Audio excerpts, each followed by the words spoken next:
सबको नमस्कार, प्रणाम, सत श्री अकाल।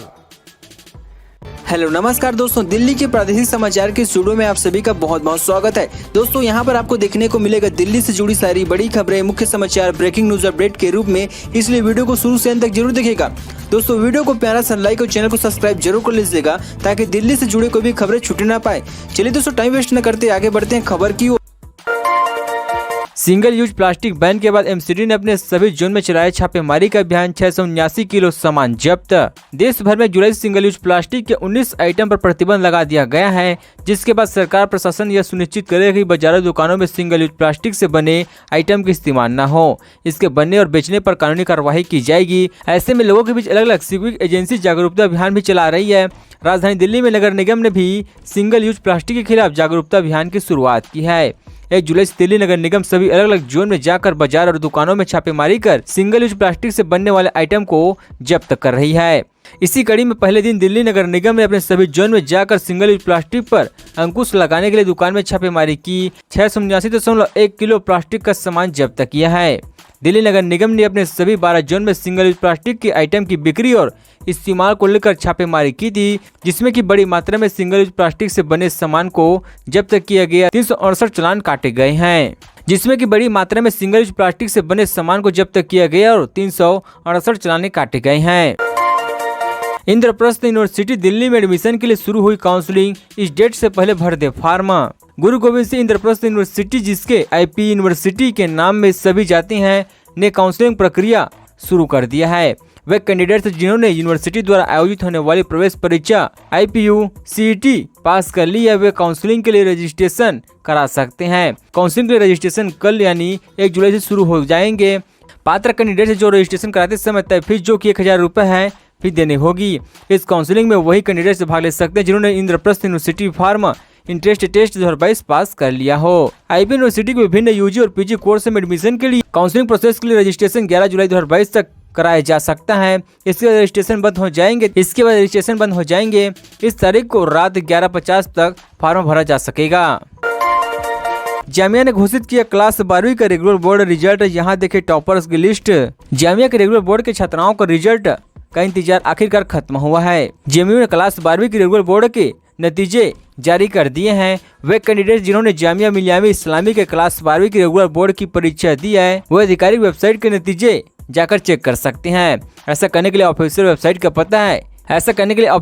का पता है jmec.com.in में जाने के लिए JMU क्लास 12वीं के नतीजे साइंस, आर्ट्स और कॉमर्स तीनों स्ट्रीम के लिए जारी हुए हैं। इस बार JMI क्लास 12वीं की परीक्षा में भाग लेने वाले कुल स्टूडेंट में से 52.35% लड़की और 37.65% लड़कियां शामिल है।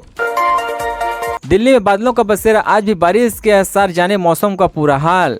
दिल्ली एनसीआर में मानसून के पहुंचते मौसम का मिजाज पूरी तरह से बदल गया है। आसमान में बादल छाए रहने और बीच बीच में हो रही बारिश से मौसम सुहाना हो गया है। इसी वजह से गर्मी से काफी राहत भी मिली है। वही तापमान भी सामान्य से कम दर्ज हो रही है। शुक्रवार को भी दिल्ली एनसीआर में रुक रुक कर बारिश का दौर जारी रहा। भारतीय मौसम विज्ञान विभाग के मुताबिक शुक्रवार सुबह 8:30 बजे तक 117 मिलीमीटर बारिश हुई है। दूसरी तरफ शुक्रवार को अधिकतम तापमान सामान्य से 5 कम 31.9 डिग्री सेल्सियस रिकॉर्ड हुआ है। शनिवार को भी आसमान में बादल छाए हुए हैं और मौसम विभाग के अनुसार हल्की बारिश के आसार बने हुए हैं। शनिवार को दिल्ली में अधिकतम तापमान 14 डिग्री सेल्सियस रहने का अनुमान है। मौसम विभाग के अनुसार 7 जुलाई तक रुक रुक बारिश का दौर जारी रहने वाले हैं। दिल्ली में ऑटो रिक्शा और टैक्सी से सफर करना हो सकता है महंगा, नए रेट लागू करने की है तैयारी। राष्ट्रीय राजधानी में ऑटो वाहन के लिए प्रति किलोमीटर पर किराए में 1.5 रुपए तथा टैक्सी के लिए आधार शुल्क में 15 रुपए की वृद्धि के प्रस्ताव के साथ ही ऑटो रिक्शा एवं टैक्सी का भाड़ा शीघ्र बढ़ने जा रही है। अधिकारी ने शुक्रवार को यह जानकारी दी है। उन्होंने बताया कि किराए में वृद्धि के प्रस्ताव को सैद्धांतिक मंजूरी दे दी गई है और अगली बैठक में उन्हें मंजूरी के लिए मंत्रिमंडल के सामने पेश किए जाने की संभावना भी है। परिवहन मंत्री कैलाश गहलोत ने इस बात की पुष्टि की कि सरकार किराए बढ़ाने की योजना बना रही है। अधिकारियों के अनुसार CNG के दाम बढ़ने के कारण किराए में बढ़ोतरी की जरूरत उत्पन्न हुई है। सरकार ने अप्रैल में 13 सदस्य किराए संशोधन समिति बनाई थी। समिति ने ऑटो वाहन के लिए किराए में प्रति किलोमीटर 1 रुपए की वृद्धि और टैक्सी के किराए में 60% तक वृद्धि की सिफारिश की गई थी।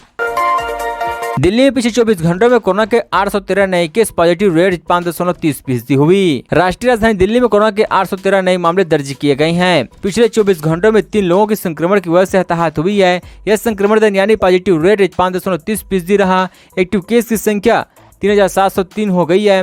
दिल्ली सरकार की तरफ से जारी हेल्थ बुलेटिन के मुताबिक एक दिन में 1021 इलाज के बाद रिकवर भी हुए हैं। पिछले 24 घंटों में दिल्ली में कुल 15,339 सैंपल की जांच की गई है। दिल्ली सरकार की तरफ से जारी हेल्थ बुलेटिन के मुताबिक दिल्ली में कोरोना के 2,672 मरीज होम आइसोलेशन में हैं। 218 कोविड पॉजिटिव मरीज अस्पताल में भर्ती है। दिल्ली में अब तक 3,90,83,827 टेस्ट किए गए। 7 मरीज वेंटिलेटर पर मौजूद है। अडल्ट न्यूज के को फाउंडर मोहम्मद जुबैद की जमानत याचिका खारिज, कोर्ट ने 14 दिन की न्यायिक हिरासत में भेजा। 2018 के एक ट्वीट को लेकर गिरफ्तार किए गए अडल्ट न्यूज के सह संस्थापक मोहम्मद जुबैर को शनिवार यानी 2 जुलाई को पटियाला हाउस कोर्ट में पेश किया गया। वहां जुबैर ने जमानत अर्जी दाखिल की थी, जिसे खारिज कर दिया गया है। कोर्ट ने जुबैर को 14 दिन की न्यायिक हिरासत में भेज दिया गया। कोर्ट ने कहा कि दिल्ली पुलिस द्वारा की जा रही जांच के दौरान जमानत देने का कोई आधार नहीं है।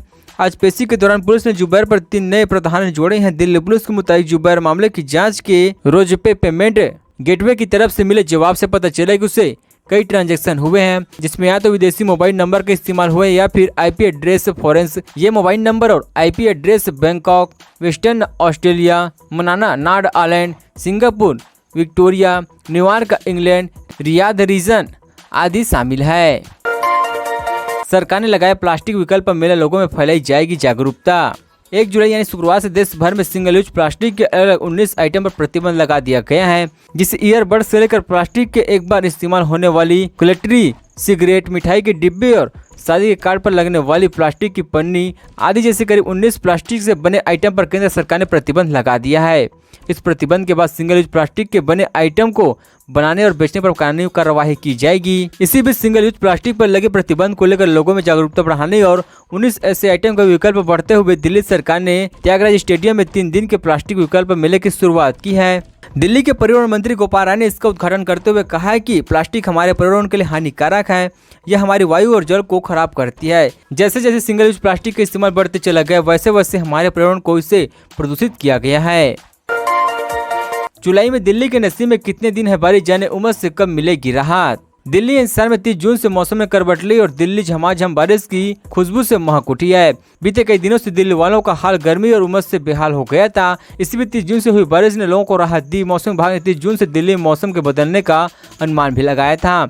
मौसम विभाग की माने तो अभी दिल्ली में 10 जुलाई तक बारिश का आलम यूं ही जारी रहेगा। भले 24 घंटे बारिश न हो, इन 10 दिनों में कभी कभी बारिश होती रहेगी, जिससे मौसम सुहाना बना रहेगा और लोगों को गर्मी से राहत मिलेगी। जुलाई की 10 तारीख का रोजाना बारिश होने के आसार हैं। स्काईमेट वेदर के वाइट प्रेसिडेंट और मौसम विशेषज्ञ दिल्ली और पूरे उत्तर भारत में इस बार जून महीने में बारिश कम हुए हैं। अगर आंकड़ों पर गौर किया जाए तो इस बार जून महीने में 8% कम बारिश का रिकॉर्ड दर्ज किया गया है, लेकिन जुलाई में अच्छी बारिश होने के आसार हैं। उन्होंने बताया कि 1 जुलाई से 10 जुलाई तक होने के आसार हैं, लेकिन इसके बाद रोजाना बारिश नहीं होगी, पर मानसून की शुरुआत हो चुकी है। बीजेपी के राष्ट्रीय कार्यकारिणी की बैठक शुरू, पीएम मोदी की मौजूदगी में इन दोनों प्रस्तावों पर होगी चर्चा। तेलंगाना की राजधानी हैदराबाद में बीजेपी के राष्ट्रीय कार्यकारिणी की बैठक शुरू हो गई है। 2 दिन तक चलने वाली इस बैठक में कई अहम मुद्दों पर चर्चा होगी। बैठक में पूरे देश के 340 प्रतिनिधि भी हिस्सा लेंगे। अब बीजेपी के बैठक में 2 प्रस्ताव आएंगे। पहले प्रस्ताव में राष्ट्रपति के उम्मीदवार को लेकर महाराष्ट्र में बीजेपी की सरकार के साथ देश के राजनीतिक मुद्दों को जगह दी गई है। वही दूसरे प्रस्ताव इकोनॉमिक और जिसका लक्ष्य जीएसटी और भारत को मजबूत अर्थव्यवस्था बनाना है।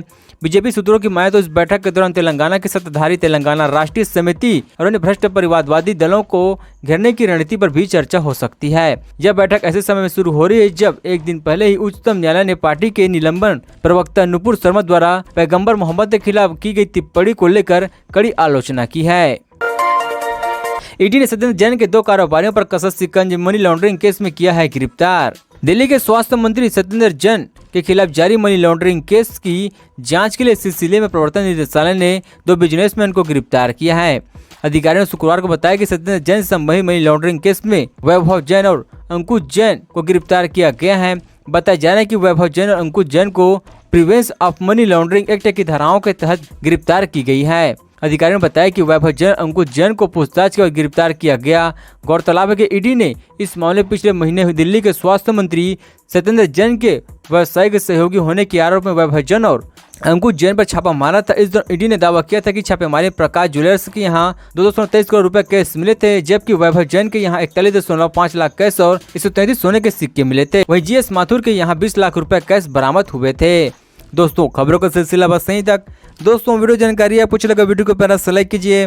दोस्तों आप दिल्ली निवासी हमारे चैनल को सब्सक्राइब कीजिए, दिल्ली जुड़ी सारी बड़ी खबरें मिलते रहे।